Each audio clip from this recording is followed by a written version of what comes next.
પ્રવર્તમાન સંજોગોમાં હવામાન વિભાગ તરફથી આપવામાં આવેલ એલર્ટ તથા વરસાદની પરિસ્થિતિ ધ્યાને લેતા આજરોજ બનાસકાંઠા જિલ્લામાં જિલ્લાના અધિકારીશ્રીઓ, નોડલ અધિકારીશ્રીઓ તથા તાલુકાના મામલતદાર, તાલુકા વિકાસ અધિકારી, પ્રાંત અધિકારી સૌની એક બેઠક કરવામાં આવેલ.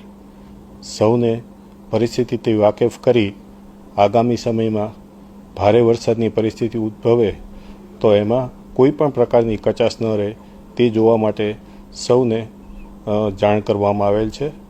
સાથે જ હું સૌ નાગરિકોને વિનંતી કરું છું કે આગામી દિવસોમાં ભારે વરસાદની પરિસ્થિતિ હોય ત્યારે મહેરબાની કરી કારણ વગર બહાર નીકળવાનું ટાળીએ, જળાશયોથી દૂર રહીએ, કોઈ પાણીવાળા માર્ગ હોય તો ત્યાંથી પસાર થવાનું જોખમ ન કરીએ.